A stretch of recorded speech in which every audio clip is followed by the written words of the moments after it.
Last Halloween, you might remember I released a video all about Ghostwatch, the fictional paranormal investigation so convincing that it sent shockwaves throughout the British public and was subsequently never aired again by the BBC.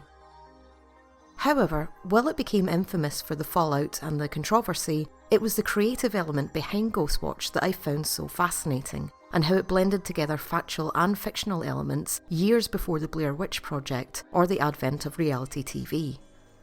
It's my hope that, in time, Ghostwatch will be remembered as a horror classic rather than as a mere hoax, and I'm glad to see it's now getting some of the praise it most definitely deserves. But something I didn't go into was the follow-up. That's right, Ghostwatch has a sequel. A short story by the name of 3110, penned by the film's original writer, Stephen Volk. For those of you watching from the US, the title refers to the UK date format for Halloween, the night Ghostwatch was broadcast, and also the date on which the sequel takes place 10 years later.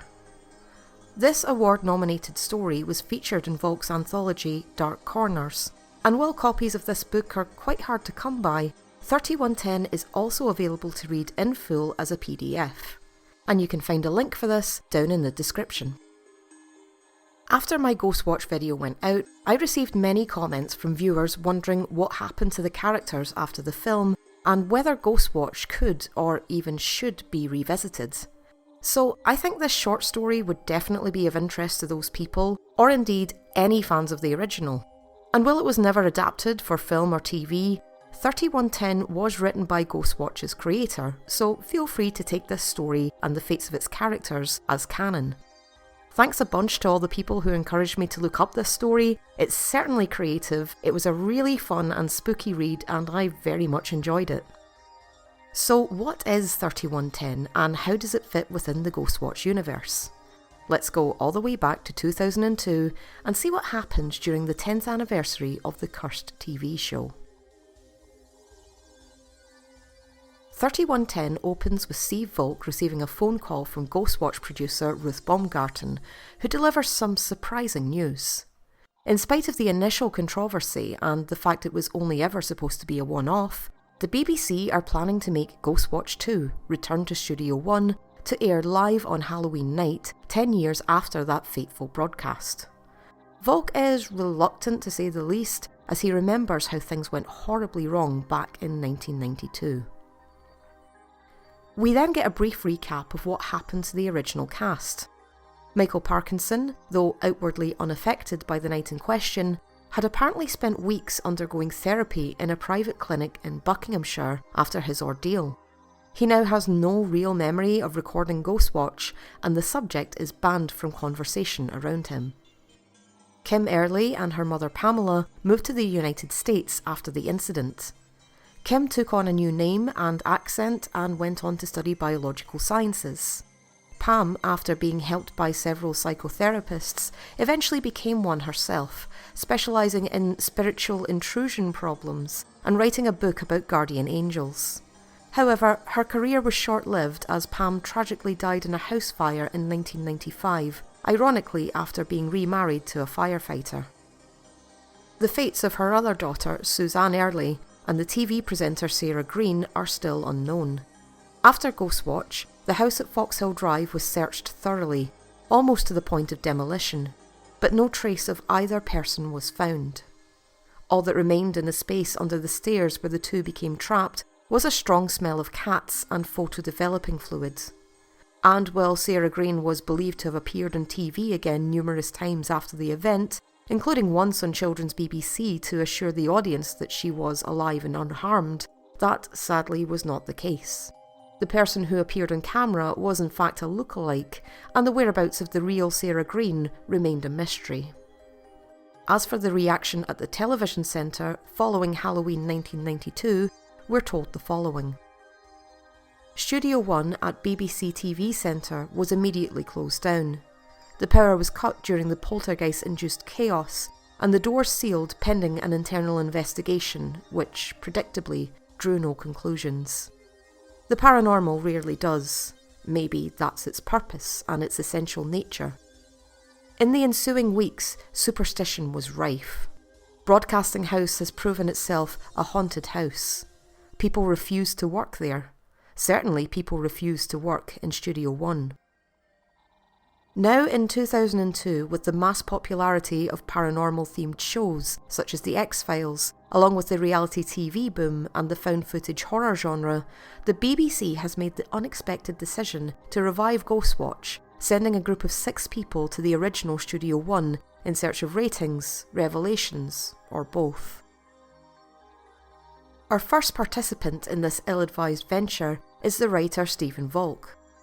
Though he is recognised as both the creator of Ghostwatch and the author of the short story, the narrative continues to blend fact and fiction in a seamless manner. But wait, if Ghostwatch had a writer, then how are we expected to believe that any of the horrors in it actually took place? It's simple really.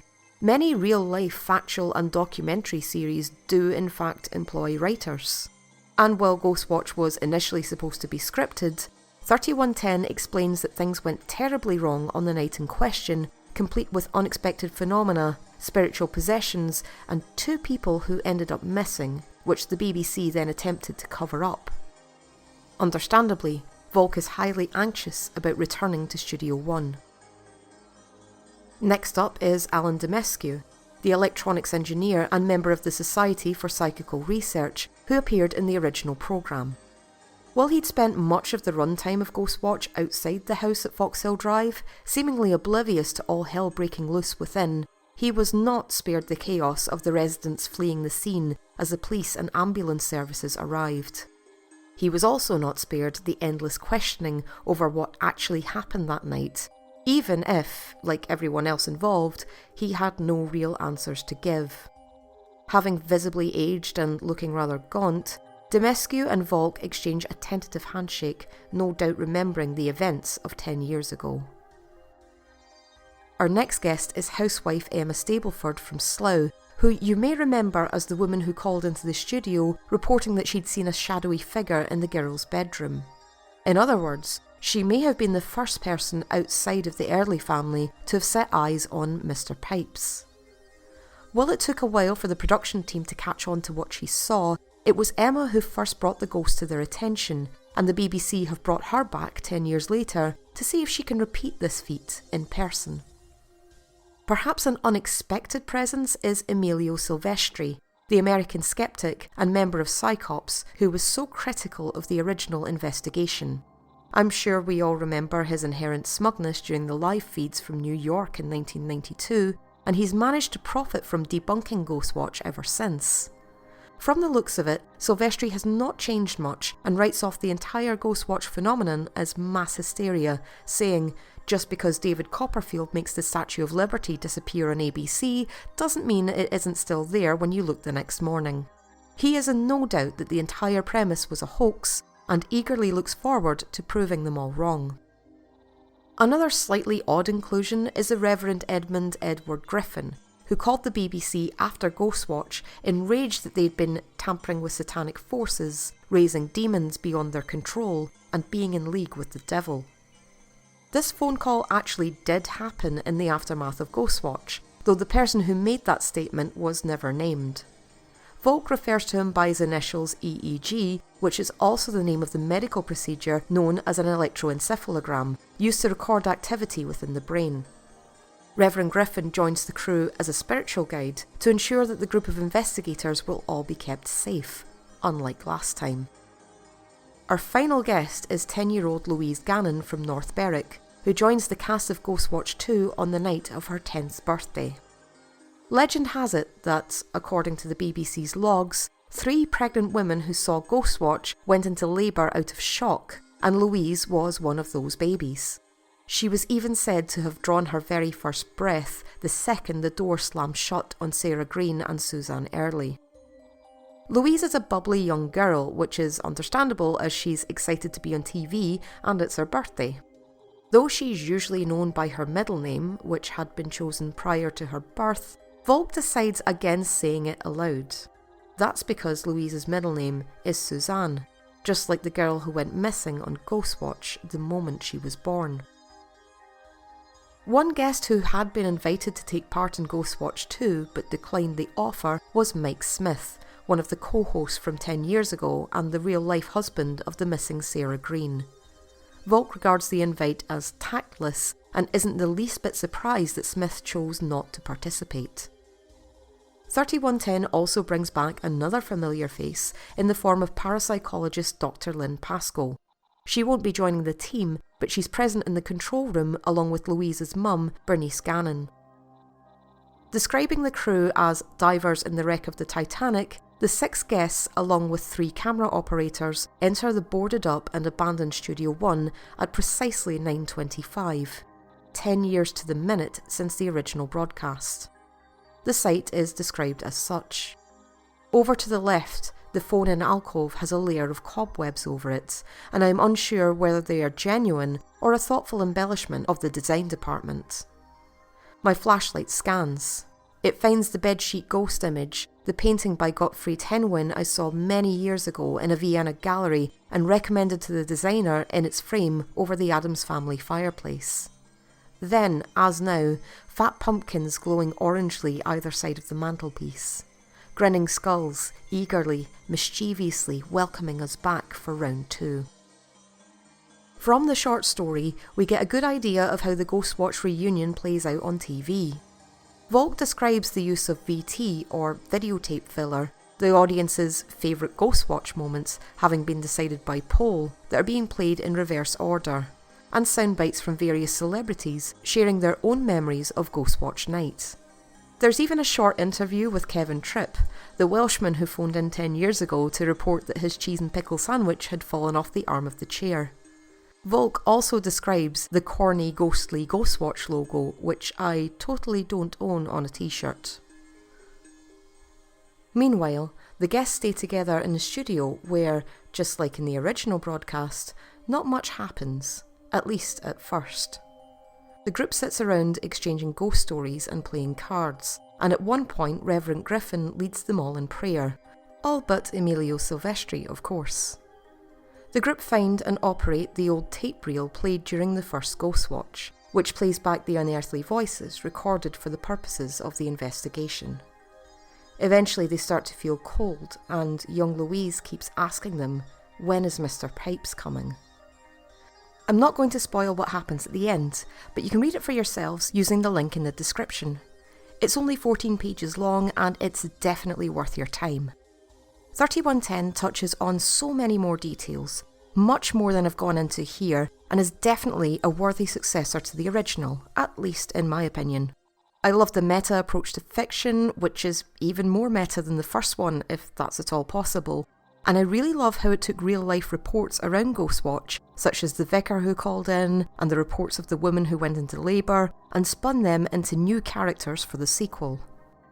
Revisiting some of the old cast, fictional and otherwise, was also a nice touch, and it was interesting to hear what was meant to happen to the other characters after the first Ghostwatch. Would this have made a good adaptation? Yes, definitely, but I appreciate that it would have been very hard to pull off, logistically speaking. As I've mentioned before, the BBC still haven't repeated the original Ghostwatch, never mind organising a sequel, and the volume of complaints and controversies have, thus far, prevented them from doing so. Even with the notion of chasing sensationalism for ratings now that enough time has passed, the BBC is a publicly funded body as opposed to a commercial network, so choosing profit over its reliable reputation wouldn't be that much of an incentive. And while maybe enough time has passed now and the idea of a sequel could be done as a feature film by a different production company, 3110 is very much of its time, so some of the commentary on the media landscape would no longer be relevant, and the ages of the characters couldn't be the same. It's also highly likely that the Beeb own the rights to Ghostwatch, so a direct sequel adaptation might end up being a world of legal red tape, which is a shame because I'd still really love to see something based off of this story. But hey, at least it exists in written form, and we can all read and enjoy it and let our imaginations do the rest. Sadly, another reason we might not see an on-screen sequel to Ghostwatch is due to the loss of Michael Parkinson, who passed away earlier this year. I know he doesn't feature much in 3110, but he was still an integral part of the original broadcast, and he is one of the first people we think of whenever Ghostwatch is being discussed. So, over to you. Have you read 3110 yet, and what did you think of it? Do you think there should be a sequel to Ghostwatch for film and TV, and if so, how would you like to see it done? What other questions would you like to see answered in the Ghostwatch universe, or are there some things better left unknown? Let me know in the comments, and remember to subscribe for more videos. I've got a couple of things I'm working on, but I'm always open to suggestions. I've got the Inside Number 9 Series 8 roundup coming next. Sorry it's taken so long. And now we're really close to 7,000 subscribers, which is just mind-blowing. Thank you all so very much. It really does mean a lot to me that so many of you are out there listening. Well, that's it from me. Take care, and I'll see you all next time. Happy Halloween.